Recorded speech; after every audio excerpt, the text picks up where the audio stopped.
Welcome to Big Card, and today we want to talk about fractional ownership. Hopefully by the end of this video, you're going to have a better understanding of fractional ownership and if it's good for you.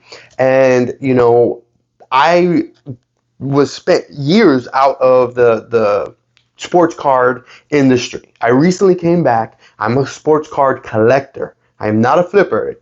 It's something that I'm intrigued about. And I'm recently started to get into and research and started to buy cards with the specific goal of flipping. But I am a collector at heart. I've always has been. But now when I'm back, and look, I just wanted to show two cards. I've got a Jim Brown and a Ichiro right here, right? And now these are cards that, and I have some other big cards that are being graded right now. And I actually have to send these in to get graded. But the thing is, without having the budget to get into these cards, I got these cards because when I got into them years ago, the card industry wasn't what it is now, and my financial situation was different back then. I was single, and I was able to go and just buy whatever I wanted. Now it's different. I have a wife, I have kids, I have different responsibilities. I just don't have the means, and so. But yet I still have the love for big cards. Absolutely. Came back into the game, and right away I'm looking at big cards. I'm like, what have I missed? What slipped through the cracks when I was last collecting and I wasn't able to get? And Tom Brady, I would love to get his Chrome rookie card graded 9, but it's just it's impossible. I would love to get a Babe Ruth auto card. I'm big into auto. And yes, the autograph cards have not come up like that, but it's still out of my price range. What am I going to do? So I started looking into fractional ownership and started to do some research. And then I actually put some money into an account for, I don't want to say names like that, but for one of them. And I did not find it was not a good experience at all. It was more of the card value did not mirror, like they had their own pricing for the cards. I don't know where they got the price values for the cards, but and the price values really changed from day to day. It did not follow what you would see on eBay or another competitor or another platform. Is not the prices that you would expect. So I did not enjoy that one at all. Now there are a couple of other ones that I looked into, and I just want to share some information. Typically, from what I saw, you're looking at having to pay from your shares when you do get your cut. They obviously they need to make money. So I'm looking at what is it exactly that you're paying. It's a 5.5%, give or take, from what I saw. 5.5%, which is much better than 10%. 12%, where you're going to be paying if you sell the card yourself on another platform, right? So it's 5.5%, but yet they're also adding some other fees.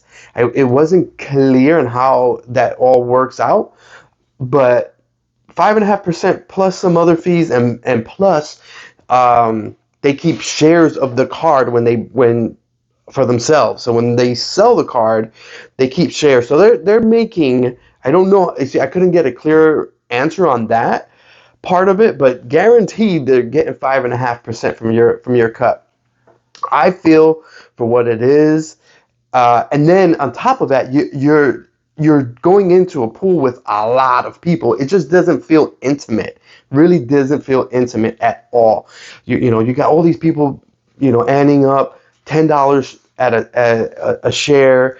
And again, I don't feel like, what, I for whatever reason, I just feel better like if I would be able to see the card in a video. Show me a video of the card, and with the serial number from the graded, I don't know. I just want to see the video. I feel like it would be more intimate. A smaller group, instead of it being so many, what if it was 10, 20, at the most 50 people?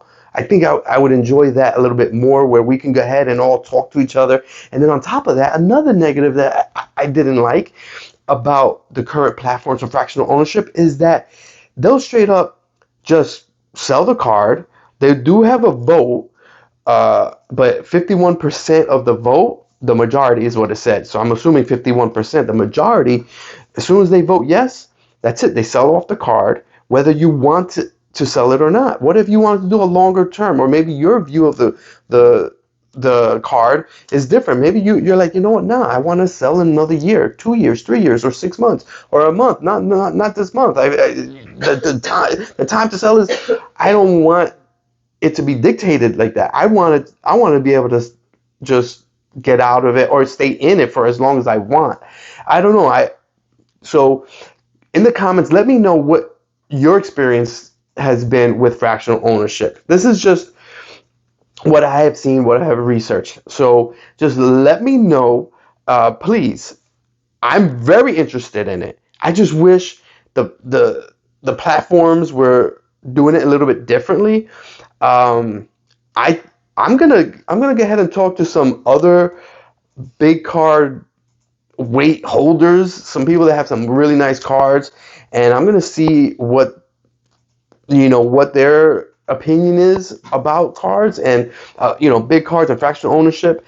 I'm I wish there were some changes, and I'm really wanting to maybe make some changes, get together with some people that may be interested in maybe making another platform or what have you. But it's something that I really want to do because I like big cards. I like cards that are special, unique. So please tell me in the comments what you think of just fractional ownership, and if it's something for you. Like I said, all these things I found out, I think it should be more intimate. I think it should, and then again, if it's a smaller group, when you vote to sell the card, I think that um, it'll be better if it's a smaller group versus such a huge group and whatnot.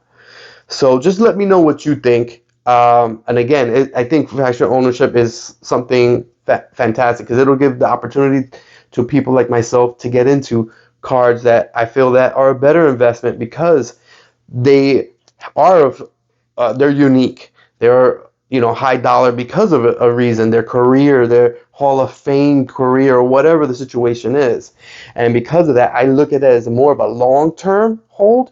But then they go and sell the card on you, and then what happens? Then you're like, oh well, I wasn't really, okay, what I'm gonna go and I really had my faith on this card, and then they sell it on you, and yeah, you get your cut minus their fees and the 5.5%, but I don't know. I wish it was different. Um, but I think it's a fantastic thing. It's a great opportunity. That's what I think. Well, thank you for watching. Please let me know what your opinion is on fractional ownership. Once again, big card.